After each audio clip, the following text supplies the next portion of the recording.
ನಮ್ಮ ಗಣರಾಜ್ಯೋತ್ಸವದ ಆಚರಣೆಯ ನಿಮಿತ್ತ ಇಲ್ಲಿ ಸೇರಿದ್ದೇವೆ. ಈ ಕಾರ್ಯಕ್ರಮದಲ್ಲಿ ಶಾಸಕರಾದಂಥ ಮಾನ್ಯ ಶೈಲೇಂದ್ರ ಬೆಲ್ದಾಳೆ ಅವರಿದ್ದಾರೆ, ಸಂಸದರಾದಂಥ ಮಾನ್ಯ ಸಾಗರ್ ಖಂಡ್ರೆ ಅವರು, ಮತ್ತೆ ವಿಧಾನ ಪರಿಷತ್ತಿನ ಸದಸ್ಯರಾದಂಥ ಮಾನ್ಯ ಮಾರುತಿರಾವ್ ಮುಳೆ ಅವರೇ, ಗೂಢ ಅಧ್ಯಕ್ಷರಾದಂಥ ಬಸವರಾಜ್ ಜಾರ್ಶೆಟ್ಟಿ ಅವರೇ, ಇಲ್ಲಿ ಈ ಕಾರ್ಯಕ್ರಮ ಆಯೋಜನೆ ಮಾಡಿದಂತ ಬೀದರ್ ಜಿಲ್ಲೆ ಜಿಲ್ಲಾಧಿಕಾರಿಗಳಾದ ಶಿಲ್ಪಾ ಶರ್ಮಾ ಅವರೇ, ಜಿಲ್ಲಾ ಪಂಚಾಯತಿಯ ಮುಖ್ಯ ಕಾರ್ಯನಿರ್ವಾಹಕಾಧಿಕಾರಿಗಳಾದ ಗಿರೀಶ್ ಬಡೋಲೆ ಅವರೇ, ಪೊಲೀಸ್ ವರಿಷ್ಠಾಧಿಕಾರಿಗಳಾದ ಪ್ರದೀಪ್ ಗುಂಟೆ ಅವರೇ, ಬಂದಂತ ಎಲ್ಲ ಗಣ್ಯಮಾನ್ಯ ವ್ಯಕ್ತಿಗಳೇ,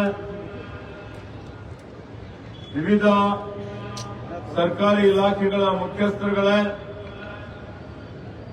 ಪಥಸಂಚಲನದಲ್ಲಿ ಭಾಗವಹಿಸಿದಂತ ಎಲ್ಲ ಪೊಲೀಸ್ ಅಧಿಕಾರಿಗಳೇ, ಅರಣ್ಯ ಇಲಾಖೆ ಅಧಿಕಾರಿಗಳೇ, ಇವತ್ತಿತರ ಎಲ್ಲ ಸ್ಕೌಟ್ಸ್ ಗೈಡ್ಸ್, ಎನ್ಸಿಸಿ ಮತ್ತೆ ಎಲ್ಲ ಪಥಸಂಚಲನದಲ್ಲಿ ಭಾಗವಹಿಸಿದಂತ ಬಂಧುಗಳೇ, ಇಲ್ಲಿ ಕಾರ್ಯಕ್ರಮಕ್ಕೆ ಮೆರುಗು ತಂದುಕೊಟ್ಟಂತ ನನ್ನ ಅತ್ಯಂತ ಪ್ರೀತಿಯ ವಿದ್ಯಾರ್ಥಿನಿಯರೇ, ಸಹೋದರ ಸಹೋದರಿಯರೇ, ಮಾಧ್ಯಮ ಮಿತ್ರರೇ, ಬಂಧುಗಳೇ, ಎಲ್ಲರಿಗೂ ಇವತ್ತಿನ ಈ ಒಂದು ಗಣರಾಜ್ಯೋತ್ಸವದ ಹಾರ್ದಿಕ ಅಭಿನಂದನೆ ಮತ್ತು ಶುಭಾಶಯಗಳನ್ನು ಕೋರ್ತಾ ಇದ್ದೇನೆ. ಆತ್ಮೀಯರೇ, ತಮಗೆಲ್ಲ ಗೊತ್ತಿದೆ, ನಮ್ಮ ದೇಶಕ್ಕೆ ಸ್ವಾತಂತ್ರ್ಯ ಸಿಕ್ಕಿ ಅಂದ್ರೆ ನಾವು ಸ್ವಾತಂತ್ರ್ಯಗೊಂಡಂಥದ್ದು 15ನೇ ಆಗಸ್ಟ್ 1947. ಅಂದ್ರೆ ನಾವು ನಮ್ಮದೇ ಆದಂತ ಸಂವಿಧಾನವನ್ನು ರಚನೆ ಮಾಡಿ ಅಳವಡಿಸಿಕೊಂಡು ಅದನ್ನು ಜಾರಿಗೆ ತಂದಂಥದ್ದು 26ನೇ ಜನವರಿ 1950. ಅಂದ್ರೆ ನಾವು ನಮ್ಮದೇ ಆಡಳಿತ ನಡೆಸತಕ್ಕಂಥದ್ದು ಈಗ 76 ವರ್ಷಗಳು ಕಳೆದು ಹೋಗಿದ್ದಾವೆ. 77ನೇ ವರ್ಷದಲ್ಲಿ ನಾವೆಲ್ಲ ಪಾದಾರ್ಪಣೆ ಮಾಡಿದ್ದೇವೆ. ಇವತ್ತಿನ ದಿವಸ ನಾವೆಲ್ಲ ಆಲೋಚನೆ ಮಾಡಬೇಕಾಗಿದೆ, ಈ 76 ವರ್ಷದಲ್ಲಿ ನಾವೇನ್ ಮಾಡಿದ್ದೇವೆ, ಹಾಗೆ ಸ್ವಾತಂತ್ರ್ಯ ಪೂರ್ವದಲ್ಲಿ ಮತ್ತು ಸ್ವಾತಂತ್ರ್ಯ ನಂತರ ಭಾರತ ದೇಶ ಯಾವ ರೀತಿಯಲ್ಲಿ ಪ್ರಗತಿಯನ್ನು ಹೊಂದಿದೆ. ಬಂಧುಗಳೇ, ಸುಮಾರು 200 ವರ್ಷಗಳವರೆಗೆ ಪರಕೀಯರ ಆಡಳಿತದಲ್ಲಿದ್ದಂತ ಈ ಒಂದು ರಾಷ್ಟ್ರ, ಈ ರಾಷ್ಟ್ರದ ಸ್ವಾತಂತ್ರ್ಯಕ್ಕಾಗಿ ಅನೇಕ ಜನ ಹೋರಾಟ ಮಾಡಿದ್ದಾರೆ. ರಾಷ್ಟ್ರಪಿತ ಮಹಾತ್ಮ ಗಾಂಧೀಜಿಯವರು, ವಲ್ಲಭಭಾಯ್ ಪಟೇಲ್ ರವರು, ಸುಭಾಷ್ ಚಂದ್ರ ಬೋಸ್ ರವರು, ಜವಾಹರ್ಲಾಲ್ ನೆಹರೂಜಿಯವರು, ಹೀಗೆ ಹಲವಾರು ಜನ, ಭಗತ್ ಸಿಂಗ್ ರವರು, ಚಂದ್ರಶೇಖರ್ ಆಜಾದ್ ರವರು, ಅವರ ಜೊತೆಯಲ್ಲಿ ಅಸಂಖ್ಯಾತ ಜನ ಈ ರಾಷ್ಟ್ರಕ್ಕಾಗಿ ತ್ಯಾಗ ಮಾಡಿದ್ದಾರೆ, ರಕ್ತ ಕೊಟ್ಟಿದ್ದಾರೆ, ಬಲಿದಾನ ಕೊಟ್ಟಿದ್ದಾರೆ. ಅವರೆಲ್ಲರ ತ್ಯಾಗದಿಂದ ಇವತ್ತು ನಾವು ದಾಸ್ಯದಿಂದ, ಬಂಧನದಿಂದ ಮುಕ್ತಗೊಂಡಿದ್ದೇವೆ. ಅವರೆಲ್ಲರಿಗೆ ಸ್ಮರಿಸಬೇಕಾಗ್ತದೆ. ಅದರ ಜೊತೆಯಲ್ಲಿ ಇವತ್ತು ನಾವು ನಮ್ಮದೇ ಆದಂತ ಏನೊಂದು ಬೃಹತ್ ಆದಂತ ಸಂವಿಧಾನ ಅಳವಡಿಸಿಕೊಂಡಿದ್ದೇವೆ. ಇದು ಈ ವಿಶ್ವದಲ್ಲಿ ಶ್ರೇಷ್ಠವಾದಂತ ಒಂದು ಸಂವಿಧಾನ. ಎಲ್ಲಾ ಜಾತಿ, ಎಲ್ಲಾ ಭಾಷೆ, ಎಲ್ಲಾ ಧರ್ಮೀಯ ಜನರಿಗೆ ಸಮಾನವಾದಂತ ಹಕ್ಕನ್ನು ಕೊಟ್ಟು ಅವರಿಗೆ ಕರ್ತವ್ಯಗಳನ್ನು ಕೊಟ್ಟಂತದ್ದು ನಮ್ಮ ಸಂವಿಧಾನ. ಈ ಸಂವಿಧಾನ ರಚನೆಗಾಗಿ ಅತ್ಯಂತ ಪ್ರಾಮಾಣಿಕವಾಗಿ ಪರಿಶ್ರಮ ಮಾಡಿ ಇಂಥ ಒಂದು ವಿಶಿಷ್ಟವಾದಂತ ಸಂವಿಧಾನವನ್ನು ಕೊಟ್ಟಂತ ಶ್ರೇಯಸ್ಸು ಸಂವಿಧಾನ ಶಿಲ್ಪಿ ಡಾಕ್ಟರ್ ಬಾಬಾ ಸಾಹೇಬ್ ಅಂಬೇಡ್ಕರ್ ಅವರಿಗೆ ಸಲ್ತದೆ. ಹೀಗಾಗಿ ನಾವು ವೇದಿಕೆ ಮುಖಾಂತರ ಬಾಬಾ ಸಾಹೇಬ್ ಅಂಬೇಡ್ಕರ್ ಅವರಿಗೆ ಮತ್ತು ಈ ರಾಷ್ಟ್ರದ ಸ್ವಾತಂತ್ರ್ಯಕ್ಕಾಗಿ ಹೋರಾಟ ಮಾಡಿ ತ್ಯಾಗ ಬಲಿದಾನ ಮಾಡಿದಂತ ಎಲ್ಲಾ ಸ್ವಾತಂತ್ರ್ಯ ಸೇನಾನಿಗಳಿಗೆ ಅವರೆಲ್ಲರಿಗೆ ನಾನು ನನ್ನ ನಮನಗಳನ್ನು ಸಲ್ಲಿಸ್ತಾ ಇದ್ದೇನೆ. ಆತ್ಮೀಯ ಬಂಧುಗಳೇ, ಇವತ್ತು ನೀವು ನೋಡಿ ನಮ್ಮ ಸಂವಿಧಾನದಲ್ಲಿ ಇವತ್ತು ವಿವಿಧತೆಯಲ್ಲಿ ಏಕತೆ ಅಂತ ಹೇಳ್ತೇವೆ. ಇವತ್ತು ನಮ್ಮ ಜಾತ್ಯತೀತವಾದಂತಹ ಒಂದು ರಾಷ್ಟ್ರ, ಇಲ್ಲಿರುವಂತಹ ಅನೇಕ ಜಾತಿ, ಅನೇಕ ಭಾಷೆ, ಅನೇಕ ಧರ್ಮೀಯ ಜನರಿದ್ದಾರೆ. ಇವತ್ತೆಲ್ಲರಿಗೂ ಸಮಾನವಾದಂಥದ್ದು, ಎಲ್ಲರಿಗೂ ಇವತ್ತು ಈ ನೆಲದ ಕಾನೂನು ಒಂದೇ ಅನ್ನುವಂತಹ ರೀತಿಯಲ್ಲಿ ಇವತ್ತು ನಾವು ಅದನ್ನು ಜಾರಿಗೆ ತಂದಿದ್ದೇವೆ. ಇವತ್ತು ಸಂವಿಧಾನ ಅಳವಡಿಸಿಕೊಂಡು ಆಡಳಿತ ಮಾಡ್ತಾ ಇರ್ತಕ್ಕಂಥದ್ದು ಈಗಾಗಲೇ ಸುಮಾರು 76 ವರ್ಷಗಳಲ್ಲಿ ನೀವು ನೋಡ್ತಾ ಇದ್ದೀರಿ. ನಮ್ಮ ರಾಷ್ಟ್ರ ಇವತ್ತು ಅನೇಕ ಕ್ಷೇತ್ರಗಳಲ್ಲಿ ಬಹಳಷ್ಟು ಪ್ರಗತಿಯನ್ನು ಸಾಧಿಸಿದೆ. ಸ್ವಾತಂತ್ರ್ಯ ಪೂರ್ವದಲ್ಲಿ ಇವತ್ತು ಅತ್ಯಂತ ಬಡತನ ಕಾಡ್ತಾ ಇತ್ತು ನಮ್ಮ ದೇಶದಲ್ಲಿ. ಇವತ್ತಿರುವಂತಹ 30-32 ಕೋಟಿ ಜನರಿಗೆ ಅವರಿಗೆ ಆಹಾರ ಧಾನ್ಯಗಳು ಇರಲಿಲ್ಲ. ವಿದೇಶದಿಂದ ಹಸಿವಿನಿಂದ ಜನ ಮೃತ ಪಡ್ತಾ ಇದ್ರು. ವಿದೇಶದಿಂದ ಕಳಪೆ ಮಟ್ಟದ ಜಾನುವಾರುಗಳಿಗೆ ಕೊಡುವಂತ ಆಹಾರ ಇವತ್ತು ಆಮದು ಮಾಡಿಕೊಳ್ತಾ ಇದ್ದೇವೆ. ಆದರೆ ಇಂದು 140 ಕೋಟಿ ಜನಸಂಖ್ಯೆ, ಈ 140 ಕೋಟಿ ಜನರಿಗೆ ಬೇಕಾಗುವಷ್ಟು ಆಹಾರ ಧಾನ್ಯವನ್ನು ಉತ್ಪಾದನೆ ಮಾಡಿ ರಫ್ತು ಮಾಡುವಂತಹ ಸಾಮರ್ಥ್ಯ ಇವತ್ತು ನಮಗೆ ಬಂದಿದೆ. ಅದರ ಜೊತೆಯಲ್ಲಿ ಇವತ್ತು ಸಾಮಾಜಿಕ ಕ್ಷೇತ್ರದಲ್ಲಿ, ಶೈಕ್ಷಣಿಕ ಕ್ಷೇತ್ರದಲ್ಲಿ ನಾವೇನ್ ಕ್ರಾಂತಿಯನ್ನು ಮಾಡಿದ್ದೇವೆ. ಇಡೀ ಜಗತ್ತು ಅಂಗೈಯಲ್ಲಿ ಅನ್ನುವಂತಹ ರೀತಿಯಲ್ಲಿ 140 ಕೋಟಿ ಜನರಲ್ಲಿ ಸುಮಾರು 120-125 ಕೋಟಿ ಜನರ ಹತ್ರ ಇವತ್ತು ಮೊಬೈಲ್ ಇದೆ. ಕೂತಲ್ಲೇ ಜಗತ್ತಿನಲ್ಲಿ ಏನ್ ನಡೀತಾ ಇದೆ ಅನ್ನುವಂಥದ್ದು ನೋಡಬಹುದು.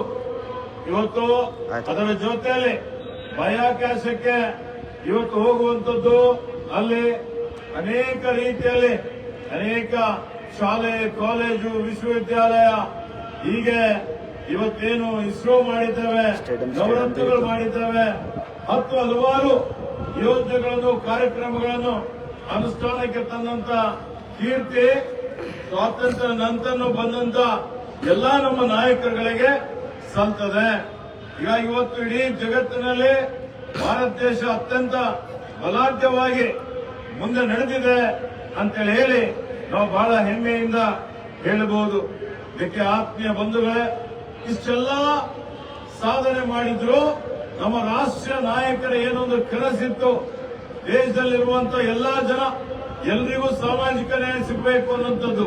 ಇವತ್ತು ನೋಡಿ, ಭಾರತ ಸಂವಿಧಾನದ ಪ್ರಸ್ತಾವನೆ ಹೀಗಿದೆ: ಭಾರತದ ಜನರಾದ ನಾವು ಭಾರತವನ್ನು ಒಂದು ಸಾರ್ವಭೌಮ, ಸಮಾಜವಾದಿ, ಸರ್ವಧರ್ಮ ಸಮಭಾವದ ಪ್ರಜಾಸತ್ತಾತ್ಮಕ ಗಣರಾಜ್ಯವನ್ನಾಗಿ ರಚಿಸಲು ಮತ್ತು ಅದರ ಸಮಸ್ತ ನಾಗರಿಕರಿಗೆ ಸಾಮಾಜಿಕ, ಆರ್ಥಿಕ ಮತ್ತು ರಾಜಕೀಯ ನ್ಯಾಯ, ವಿಚಾರ, ಅಭಿವ್ಯಕ್ತಿ, ವಿಶ್ವಾಸ, ಧರ್ಮಶ್ರದ್ಧೆ ಮತ್ತು ಉಪಾಸನಾ ಸ್ವಾತಂತ್ರ್ಯ, ಸ್ಥಾನಮಾನ ಹಾಗೂ ಅವಕಾಶಗಳಲ್ಲಿ ಸಮಾನತೆ ದೊರೆಯುವಂತೆ ಮಾಡಲು ಮತ್ತು ವ್ಯಕ್ತಿ ಗೌರವವನ್ನು, ರಾಷ್ಟ್ರದ ಏಕತೆಯನ್ನು ಹಾಗೂ ಅಖಂಡತೆಯನ್ನು ಸುಭದ್ರಗೊಳಿಸಿ ಅವರಲ್ಲಿ ಭ್ರಾತೃತ್ವ ಭಾವನೆಯನ್ನು ವೃದ್ಧಿಗೊಳಿಸಲು ಶ್ರದ್ಧಾಪೂರ್ವಕವಾಗಿ ಶ್ರಮಿಸುವ ಸಂಕಲ್ಪ.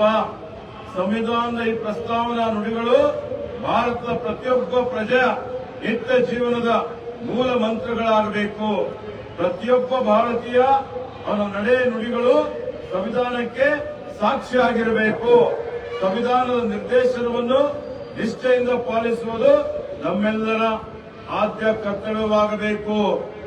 ಆದರೆ ಸಂವಿಧಾನದ ಈ ಆಶಯ 7.5 ದಶಕಗಳು ಕಾಲ ಕಳೆದರೂ ಪೂರ್ಣವಾಗಿ ಈಡೇರಿಲ್ಲ ಅಂತ ಹೇಳ್ಬೋದು. ಬಹಳಷ್ಟು ಪ್ರಗತಿ ಆದರೂ ಇನ್ನು ನಮ್ಮಲ್ಲಿ ಅನೇಕ ಜನ ಇನ್ನು 20% ಜನ ಬಡತನ ರೇಖೆಗಿಂತ ಕೆಳಗಡೆ ಇದ್ದಾರೆ. ಜಾತ್ಯತೀತ ಅಂತ ಹೇಳ್ತೀವಿ, ಜಾತೀಯತೆ ಮತಾಂಧತೆ ಇವತ್ತಿಗೂ ಇದೆ.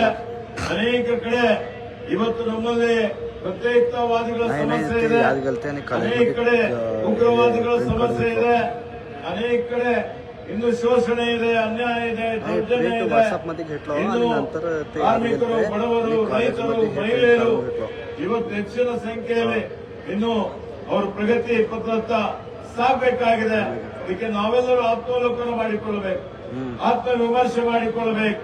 ಇವತ್ತಿಡೀ ಈ ದೇಶದಲ್ಲಿರುವಂತಹ ಎಲ್ಲಾ ಜನ ಸಮಾನವಾಗಿ ಅಭಿವೃದ್ಧಿ ಆದರೆ ಮಾತ್ರ ಭಾರತ ದೇಶ ಬಲಾಢ್ಯ ರಾಷ್ಟ್ರ ಆಗಲಿಕ್ಕೆ ಸಾಧ್ಯ ಇದೆ.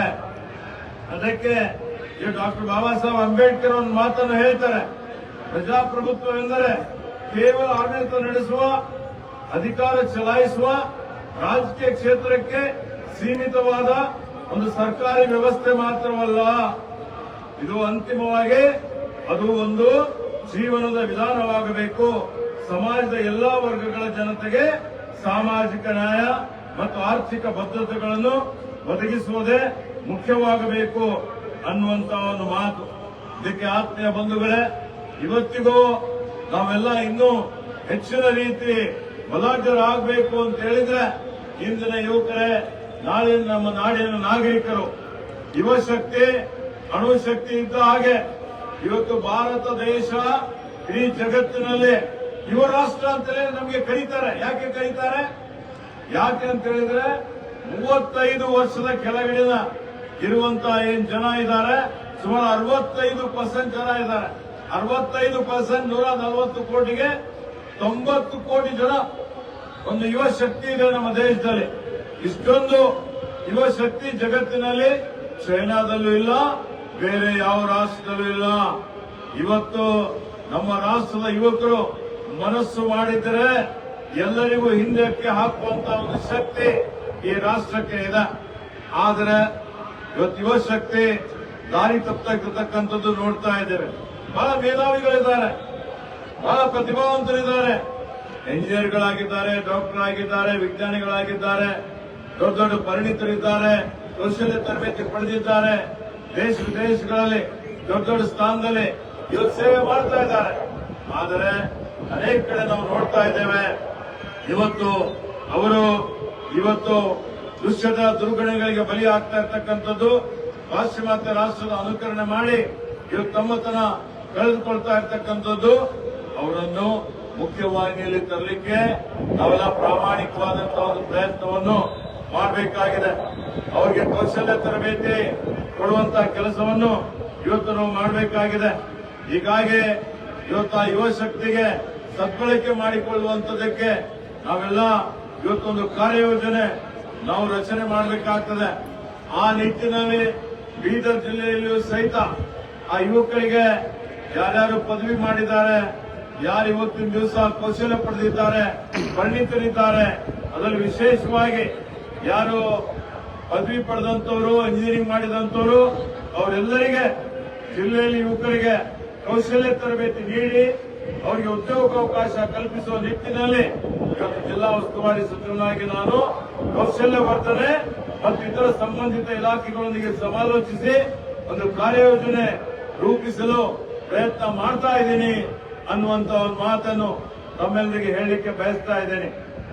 ಅದಕ್ಕೆ ಆತ್ಮೀಯ ಬಂಧುಗಳೇ, ಇವತ್ತು ನೀವೆಲ್ಲ ನೋಡ್ತಾ ಇದ್ದೀರಿ, ಇವತ್ತು ನಮ್ಮ ಭಾಗ ಕಲ್ಯಾಣ ಕರ್ನಾಟಕ ಭಾಗ, ಕಲ್ಯಾಣ ಕರ್ನಾಟಕದ ಬಹುದಿವಸದ ಏನೊಂದು ಕನಸಿತ್ತು, ಏನಪ್ಪ ನಮಗೆ ವಿಶೇಷ ಸ್ಥಾನಮಾನ ಕೊಡಬೇಕು, ಸಾಮಾಜಿಕ ಆರ್ಥಿಕ ಶೈಕ್ಷಣಿಕ ಕ್ಷೇತ್ರದಲ್ಲಿ ಅನೇಕ ಕಾರಣಗಳಿಂದಾಗಿ ಶತಮಾನಗಳಿಂದ ಇವತ್ತು ನಾವೆಲ್ಲರೂ ವಂಚಿತರಾಗಿದ್ದ ಕಾರಣ, ತಾರತಮ್ಯ ಆಗಿದ್ದ ಕಾರಣ ಈ ಭಾಗ ಎಷ್ಟು ಅಭಿವೃದ್ಧಿ ಆಗಬೇಕು ಅಷ್ಟು ಆಗಿಲ್ಲ. ಹೀಗಾಗಿ ಹಿಂದುಳಿದ ಹಣಪಟ್ಟೆ ಕಳಿಸಬೇಕು ಅಂತ ಹೇಳಿ ಹಗಲಿಲ್ಲೂ ಶ್ರಮ ನಾವೆಲ್ಲ ಕೂಡಿ ಮಾಡ್ತಾ ಇದ್ದೇವೆ. ಅದಕ್ಕೆ ವಿಶೇಷವಾಗಿ ಕಲ್ಯಾಣ ಕರ್ನಾಟಕ, ಈ ಕಲ್ಯಾಣ ಕರ್ನಾಟಕದ ಒಂದು ಅಡಿಯಲ್ಲಿ ಅಭಿವೃದ್ಧಿ ಮಂಡಳಿ ಏನು ರಚನೆ ಆಗಿದೆ, ರಚನೆ ಆಗಿ 11 ವರ್ಷಗಳಾಗಿದೆ. ಈ 11 ವರ್ಷಗಳಲ್ಲಿ ನಮಗೆ ಕಲ್ಯಾಣ ಕರ್ನಾಟಕ ನಿಧಿಯಿಂದ ಸುಮಾರು 2,600 ಕೋಟಿ ರೂಪಾಯಿ ಇವತ್ತು ಅನುದಾನ ಬಂದಿದೆ. ಅದರಲ್ಲಿ 2,000 ಕೋಟಿ ರೂಪಾಯಿ ನಾವು ಖರ್ಚು ಮಾಡಿದ್ದೇವೆ. ಇನ್ನೂ ಸುಮಾರು 600 ಕೋಟಿ ರೂಪಾಯಿಯಲ್ಲಿ ಇವತ್ತು ಆ ಒಂದು ವಿವಿಧ ಅಭಿವೃದ್ಧಿ ಪ್ರಗತಿಪರ ಕೆಲಸ ಕಾರ್ಯಗಳು ನಡೀತಾ ಇದೆ. ಅನೇಕ ಆಸ್ತಿಗಳು ಸೃಷ್ಟಿ ಆಗಿದೆ. ಮೂಲಭೂತ ಸೌಕರ್ಯಗಳಿಗೆ ಹೆಚ್ಚಿನ ಆದ್ಯತೆಯನ್ನು ಕೊಟ್ಟಿದ್ದೇವೆ. ಅಕ್ಷರ ಆವಿಷ್ಕಾರ ಮುಖಾಂತರ ಸುಮಾರು 106 ಕೋಟಿ ರೂಪಾಯಿ ಅನುದಾನ ಖರ್ಚು ಮಾಡಿ ಪ್ರಾಥಮಿಕ ಶಾಲೆ, ಪ್ರೌಢಶಾಲೆ, ಪದವಿ ಪೂರ್ವ ಕಾಲೇಜು, ಪದವಿ ಕಾಲೇಜುಗಳಿಗೆ ಇವತ್ತು ಏನ್ ಮೂಲಭೂತ ಸೌಕರ್ಯಗಳ ಅವಶ್ಯಕತೆ ಇದೆ ಅವೆಲ್ಲವನ್ನು ಕೊಡ್ಲಿಕ್ಕೆ ಎಲ್ಲಿ ಕೋಣೆಗಳು ಬೇಕಾಗಿದೆ ಕೋಣೆಗಳನ್ನು ಮಂಜೂರಾತಿ ಮಾಡಿದ್ದೇವೆ. ಪೀಠೋಪಕರಣ, ಪಾಠೋಪಕರಣ, ಆಟದ ಮೈದಾನ, ಶುದ್ಧ ಕುಡಿಯುವ ನೀರು, ಶೌಚಾಲಯ, ಹೀಗೆ ಕಂಪ್ಯೂಟರ್ ಅವರಿಗೆ ಕೊಡುವಂಥದ್ದು, ಅವರಿಗೆ ತರಬೇತಿ ಕೊಡುವಂಥದ್ದು, 10ನೇ ತರಗತಿ ಫಲಿತಾಂಶ ಇದು ಇನ್ನೂ ಉತ್ತಮವಾಗಿ ಆಗಬೇಕು, ಅದರಲ್ಲಿ ಸುಧಾರಣೆ ಆಗಬೇಕು ಅಂತ ಹೇಳಿ ಬಹಳಷ್ಟು ಇವತ್ತು ಶ್ರಮ ಮಾಡ್ತಾ ಇದ್ದೇವೆ. ಖಾಲಿ ಇದ್ದಂತಹ ಏನು ಶಿಕ್ಷಕರ ಹುದ್ದೆ ಇದೆ ಅದಕ್ಕೆ ಗೌರವ ಶಿಕ್ಷಕರನ್ನು ಈಗಾಗಲೇ ಎಲ್ಲಾ ಕಡೆ ನೇಮಕ ಮಾಡಿಕೊಳ್ಳಲಾಗಿದೆ. ಇವತ್ತು ಖಾಲಿ ಇದ್ದಂತ ಏನೆಲ್ಲಾ ಶಿಕ್ಷಕರ ಹುದ್ದೆ ಅಷ್ಟೇ ಅಲ್ಲ, ಇತರ ಎಲ್ಲಾ ಇಲಾಖೆಗಳಲ್ಲೂ 80% ಆ ಹುದ್ದೆಗಳನ್ನು ಭರ್ತಿ ಮಾಡಲಿಕ್ಕೆ ಆರ್ಥಿಕ ಇಲಾಖೆಯ ಅನುಮತಿ ಇಲ್ಲದೆ ಮಾಡಲಿಕ್ಕೆ ಸನ್ಮಾನ್ಯ ಮುಖ್ಯಮಂತ್ರಿಗಳು ಅದಕ್ಕೆ ಅನುಮೋದನೆಯನ್ನು ಕೊಟ್ಟಿದ್ದಾರೆ. ಹೀಗಾಗಿ ಆ ಪ್ರಕ್ರಿಯೆಯನ್ನು ಆದಷ್ಟು ಬೇಗ ಇಲ್ಲಿ ಪ್ರಾರಂಭ ಆಗ್ತದೆ ಅನ್ನುವಂತ ಮಾತನ್ನು ಹೇಳಿಕೆ ಬಯಸ್ತಾ ಇದ್ದೀನಿ.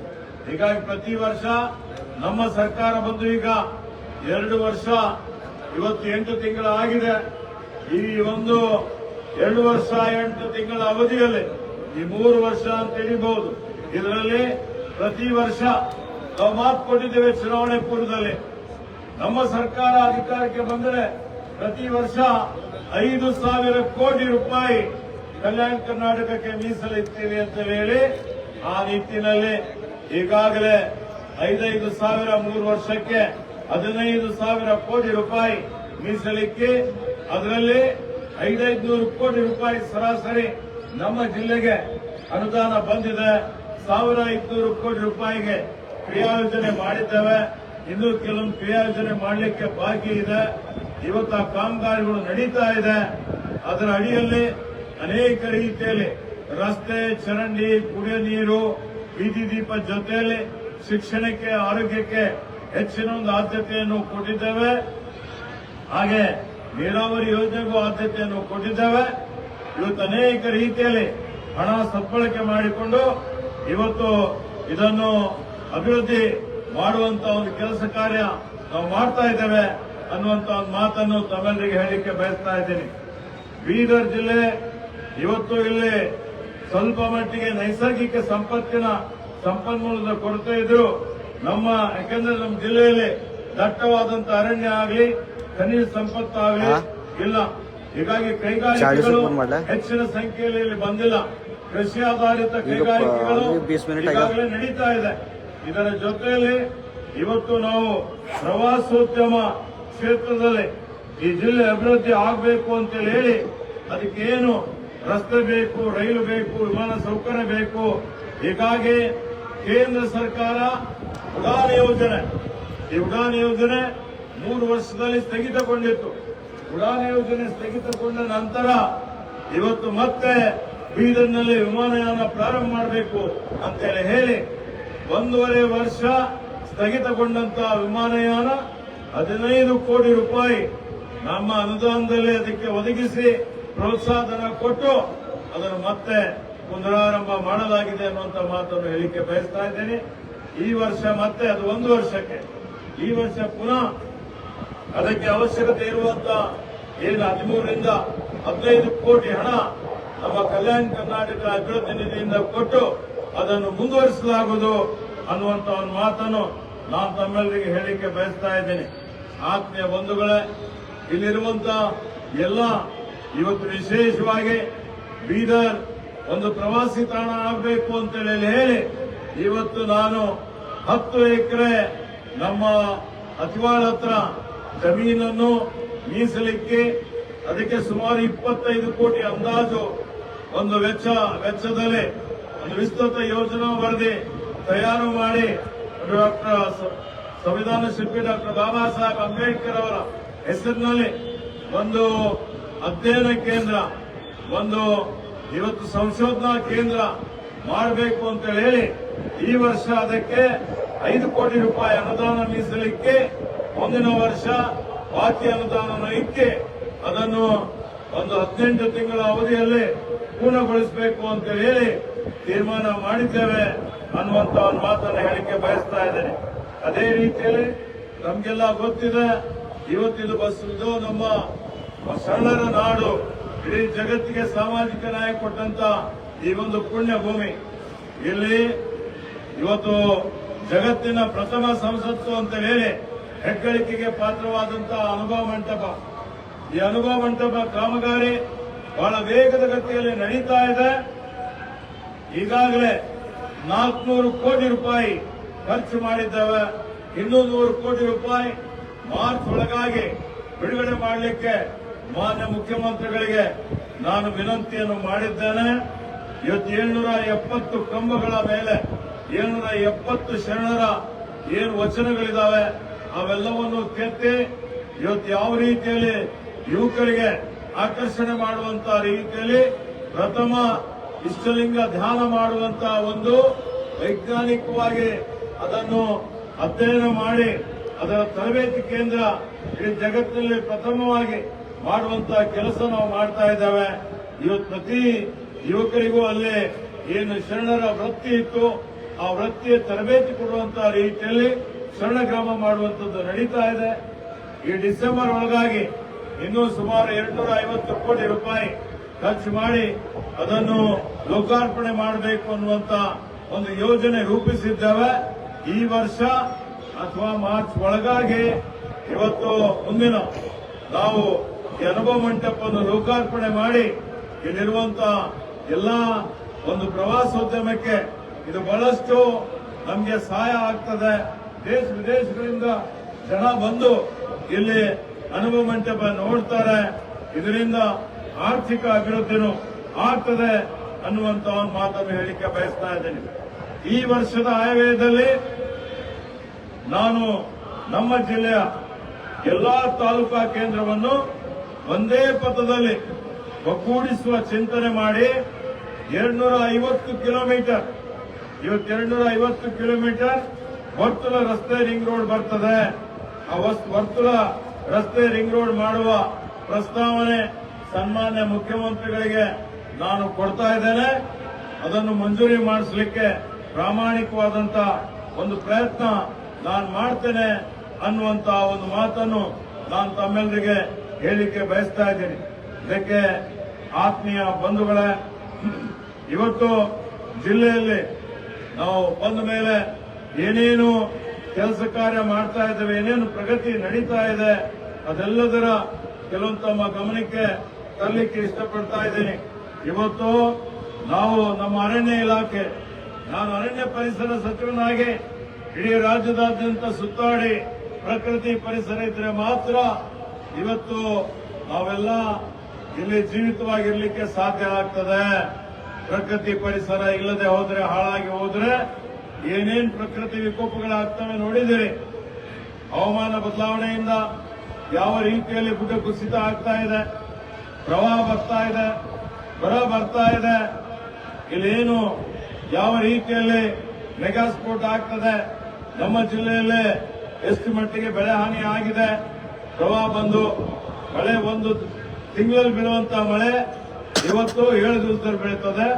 7 ದಿವಸದಲ್ಲಿ ಮಳೆ ಬೀಳುವಂತ ಮಳೆ 1 ದಿವಸದಲ್ಲಿ ಬೀಳ್ತದೆ. ಯಾಕೆ ಜಾಗತಿಕ ತಾಪಮಾನ ಹೆಚ್ಚಿಗೆ ಆಗ್ತಾ ಇದೆ, ಋತುಮಾನಗಳು ಬದಲಾವಣೆ ಆಗ್ತಾ ಇದೆ. ನಾವೆಲ್ಲ ಯುವಕರು ಆಲೋಚನೆ ಮಾಡಬೇಕು. ಇರುವಂತದ್ದು ಒಂದೇ ಭೂಮಿ. ಈ ಭೂಮಿ ಆರೋಗ್ಯಕರವಾಗಿ ನಾವು ಮುಂದಿನ ಪೀಳಿಗೆಗೆ ಹಸ್ತಾಂತರ ಮಾಡುವಂತಹ ಜವಾಬ್ದಾರಿ ನಮ್ಮೆಲ್ಲರ ಮೇಲಿದೆ. ಹೀಗಾಗಿ ಮರ ಬೆಳೆಸುವುದು, ಗಿಡ ಬೆಳೆಸುವುದು ಇವೆಲ್ಲವೂ ಬಹಳ ಅವಶ್ಯಕತೆ ಇದೆ. ಸ್ವಚ್ಛತೆಯನ್ನು ಕಾಪಾಡಬೇಕು. ನಾವು ನೋಡ್ತಾ ಇದ್ದೇವೆ ಇವತ್ತೇನು ರೋಗಗಳು ಬರ್ತಾ ಇದೆ. ಹಿಂದೆ ಮಹಾಮಾರಿ ಬಂದಿತ್ತು ಕರೋನಾ ಬಂದಾಗ ಏನ್ ಜನ ಮೃತಪಟ್ಟರು, ಲಕ್ಷಾಂತರ ಜನ ಇವತ್ತೇನು ಆಕ್ಸಿಜನ್ ಕೊರತೆಯಿಂದ ಮೃತಪಟ್ಟಿದ್ದು ನಮ್ಮ ಕಣ್ಣೆದುರುಗಡೆ ಇದೆ. ಹೀಗಾಗಿ ಇವತ್ತು ಆಕ್ಸಿಜನ್ ಯಾರು ಕೊಡ್ತಾರೆ? ಆಕ್ಸಿಜನ್ ಕೊಡುವಂಥದ್ದು ಮರಗಿಡಗಳು.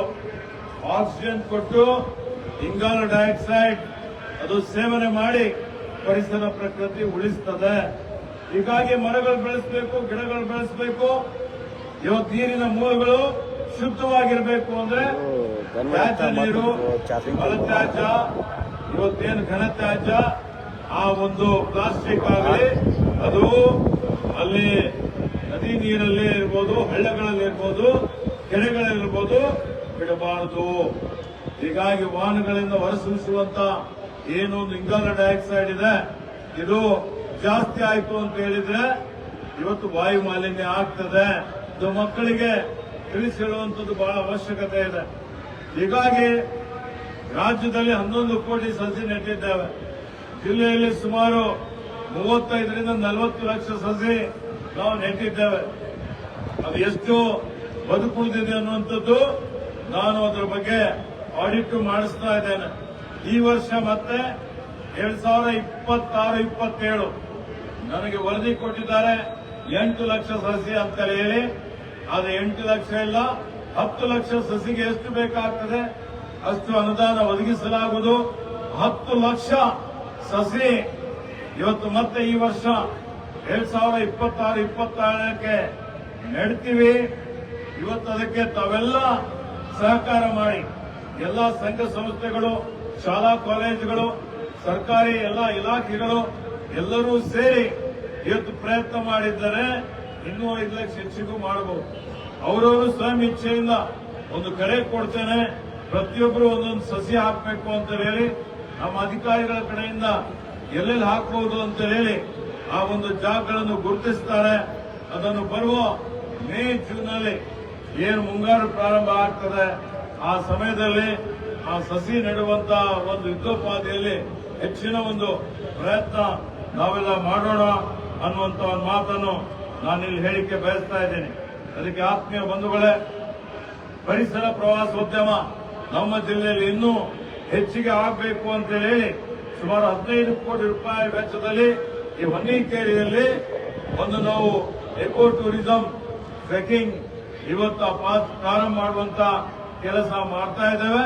ಮೇ ಒಳಗಾಗಿ ಆ ಕಾಮಗಾರಿ ಪೂರ್ತಿ ಮಾಡಿ ಅದನ್ನು ಲೋಕಾರ್ಪಣೆ ಮಾಡಲಾಗುವುದು ಅನ್ನುವಂತ ಒಂದು ಮಾತನ್ನು ಇಲ್ಲಿ ತಮ್ಮೆಲ್ಲರಿಗೆ ಹೇಳಲಿಕ್ಕೆ ಇಷ್ಟಪಡ್ತಾ ಇದ್ದೀನಿ.